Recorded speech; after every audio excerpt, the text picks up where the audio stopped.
sit down, take a sip of coffee or whatever beverage you enjoy. Close your eyes and listen to the breakdown of the careers of Suga Sean O'Malley and Merab Dvalishvili, because this is the Casual's Guide. Like and subscribe. First, we shall break down the career of the contender, the star, and without a doubt, one of the more colorful fighters in the UFC, Merab Dvalishvili. Merab was born in Tbilisi, Georgia, the Soviet Union-controlled Georgia, on January 10th of 1991. But that wouldn't be for long because Georgia would secede from Russia in April of that same year. At an early age, Merab would train in Sambo and Judo, traveling to America when he was 21 years old to achieve his dreams of becoming a professional UFC fighter. Merab would have 2 amateur fights in 2012 and 2013, winning both fights, one by decision and the other by TKO. After he proved his skills in the amateur scene, he would make his professional debut in January of 2014, fighting Darian Mima. But this wouldn't go nearly as planned for Merab because he would get outclassed for all 3 rounds, losing by decision. It was a rude welcome into the professional scene, but Merab didn't travel all this way to America to give up after 1 loss. So in September of that same year, he would face off with Dennis Dombrow, and he would finally get the victory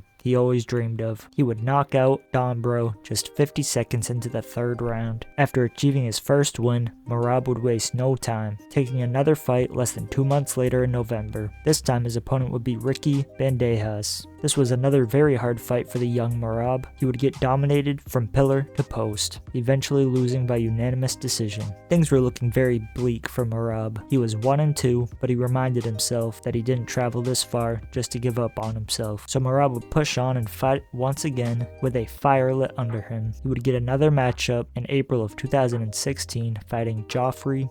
Then, this would be a great win for Merab because he would get back in the win column, beating his opponent by unanimous decision. Merab would get another fight shortly after in June of that same year, this time fighting Matt Tulos. This would go the same way as his last fight. He dominated his opponent, getting the unanimous decision win. After getting back-to-back wins for the first time in his career, Merab would not slow down, getting his next matchup in September of 2016, this time fighting Paul Grant. Once again, Merab would dominate his opponent, winning by unanimous decision. Wanting to keep his momentum going, Merab would get another fight 2 months later in November of that same year against Tony Gravely. Guess how Merab won this fight? That's right, by unanimous decision. Merab would fight again at the beginning of 2017, this time fighting Sukrab Adarbikov. He would break his decision streak and keep his win streak by sinking in an armbar in the 2nd round. He would get a push-up in competition as well as being showcased on a popular show, Dana White Looking for a Fight, on June 2nd of 2017. His opponent would be Rafion Stotts. This would be a hard fight on paper, but it turned out to be one of Merab's most impressive performances to date. He would throw a devastating spinning back fist and knock out Stotts in just 15 seconds into the 1st round. Everyone's jaws would drop from this knockout, and it was a no-brainer that Dana White was going to sign Merab. Merab would make his UFC debut in December of 2017. His opponent would be Frankie Sanchez. This would be a razor-close fight that tested both fighters, and when the scorecards were being read, it turned out Frankie would win the split decision. Having lost 2 times before, Merab would take this loss in stride and would fight again in April of 2018. His opponent would be Ricky Simone. This would be another hard fight that left Merab with another loss.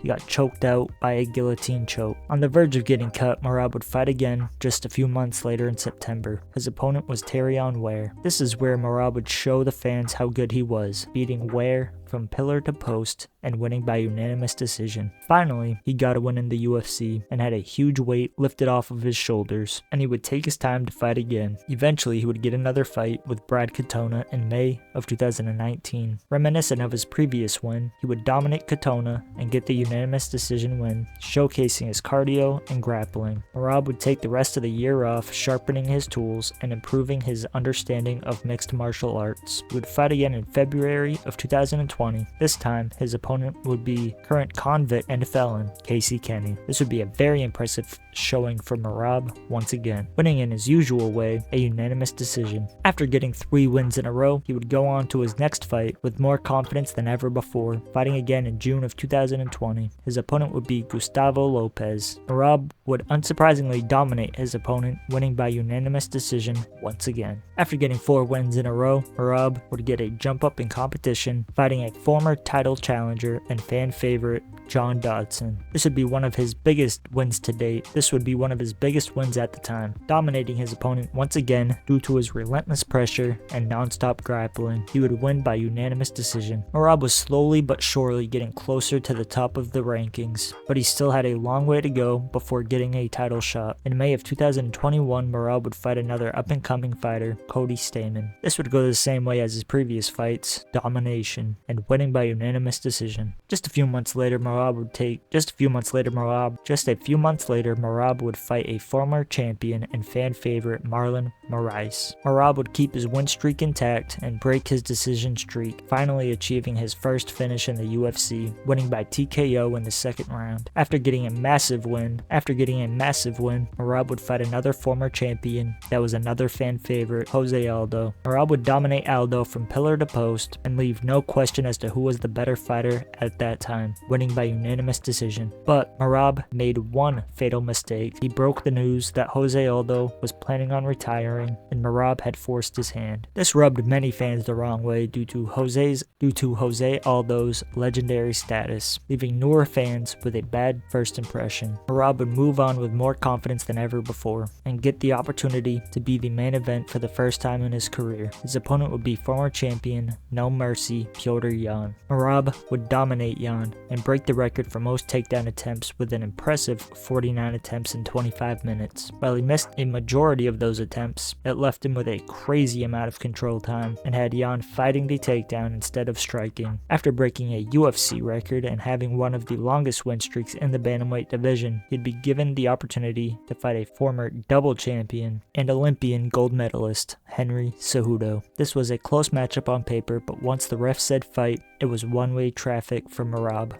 destroying the former double champ, winning by unanimous decision. And that brings us to this weekend.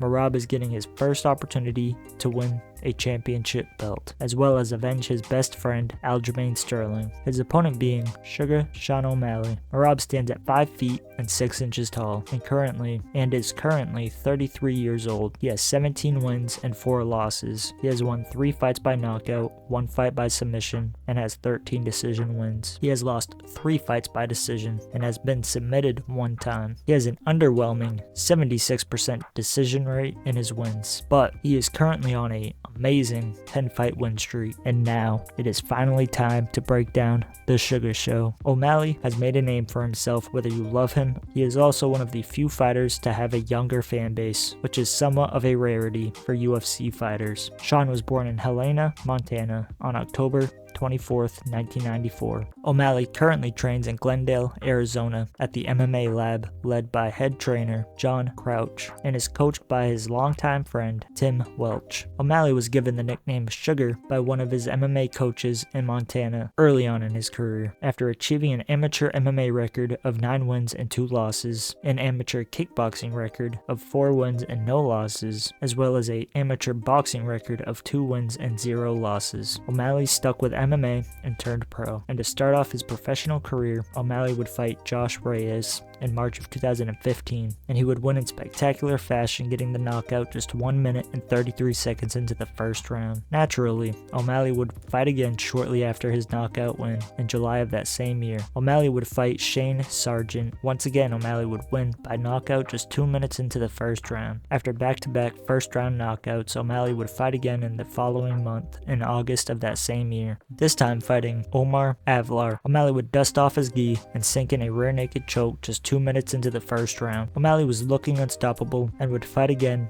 in November of 2015, fighting Mark coats. This would not be a walk in the park for O'Malley, but he would still win by unanimous decision. This would also be the first and only time O'Malley would fight at flyweight. O'Malley would take some time off and enjoy the fruits of his labor and fight again in October of 2016, fighting Tyson Lin. O'Malley would go back to his finishing ways and land a devastating head kick and knock out Lin in the second round. After getting his 4th win in a row, O'Malley would fight again in March of 2017, fighting Irvin Velos. O'Malley would waste no time in getting the finish and knock out Velos just 2 minutes into the first round. It was beginning to look like O'Malley was inevitably going to get into the UFC sooner or later. However, he still needed some more wins under his belt. He would do just that by fighting in May of 2017. This time his opponent would be David Nazo, and in classic O'Malley fashion, he would land a nasty spinning wheel kick and knock out Nazo just 2 minutes into the fight. This would gain the attention of the biggest promotion in the world, the UFC, but they wouldn't give him a contract immediately, but they would offer him a shot on the new show, Dana White's Contender Series, on the second episode of the first season, with one of the commentators being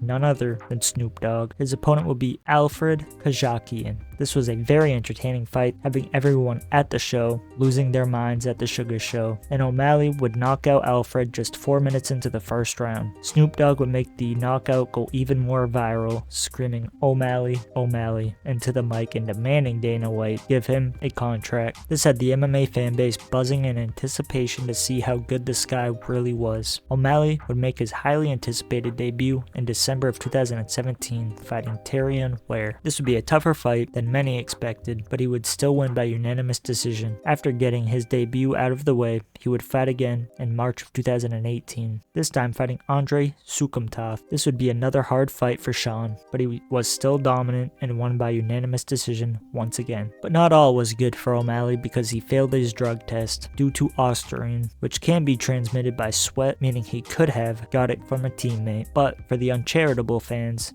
they think he took it intentionally. O'Malley would take all of 2019 off and improve his craft, more specifically his jiu-jitsu and wrestling. He would fight again in March of 2020, this time fighting Jose Quinianos.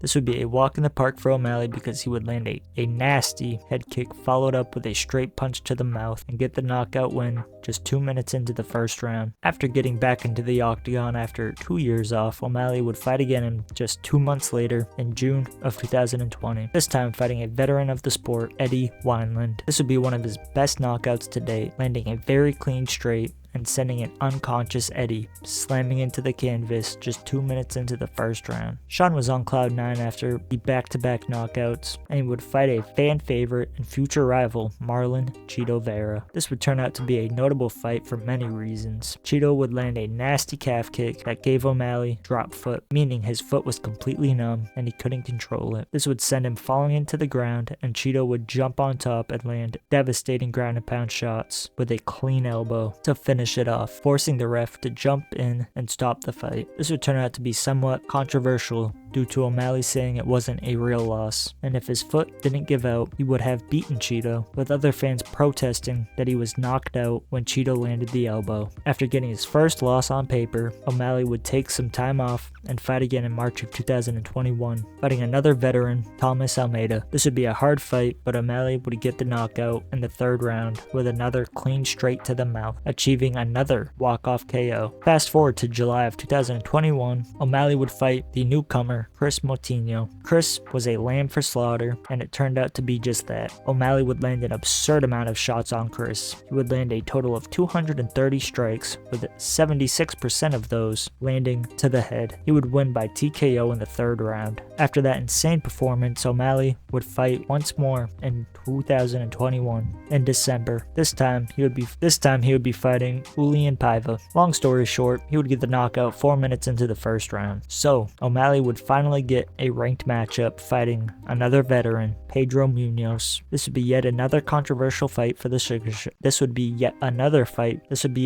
another controversial fight for the Suga Show, because he would pull a John Jones and stick his fingers into Pedro's eyes, and Pedro would be unable to continue, leaving it a no contest. After this blunder with Munoz, he would get another fight offer in October of 2022, a former champion and fan favorite, Petr Yan. This would be be a fantastic fight that left both fighters battered and bruised, and eventually the judges would decide the winner by split decision, and O'Malley turned out to be the winner of the razor close fight. Many people felt like Sean should have won, but as I always say, you can't call it a robbery when the fight was that close. After getting by far the biggest one in his career at the time, O'Malley would get the title shot he always wanted, and in August of 2023, he would fight the champion and best friend of Merab, Aljamain Sterling. Many people thought Aljo would out-wrestle and possibly submit O'Malley, but when the ref said fight, it was one-way traffic for the Suga Show, landing a clean straight and knocking out Aljamain just 1 minute into the first round. After getting the belt wrapped around his waist, he would fight a familiar name,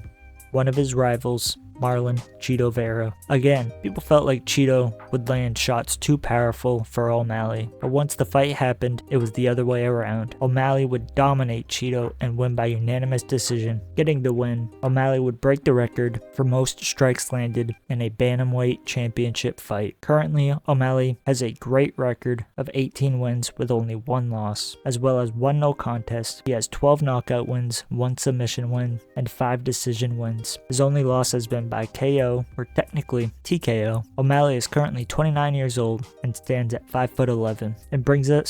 That brings us to this weekend. O'Malley is fighting Merab Dvalishvili for the bantamweight championship belt. I think Merab does have a chance at beating O'Malley if he pushes the pace and can get Sean on his back and land shots to the body to hopefully drain his gas tank. But I think Sean O'Malley will get the knockout in the 4th or the 5th round. O'Malley has very good timing and has a good possibility to land either a knee when Merab goes for a takedown or landing a punch when Merab misses a takedown and is getting back up. But at the end of the day, it's a hard fight to predict because both men are very skilled in different aspects of the sport. So let me know who you have winning this fight. If you watched the video this far, be sure to like and subscribe, as it is the only way to support the channel. I hope you have a great week and enjoy the fights on Saturday. Bye.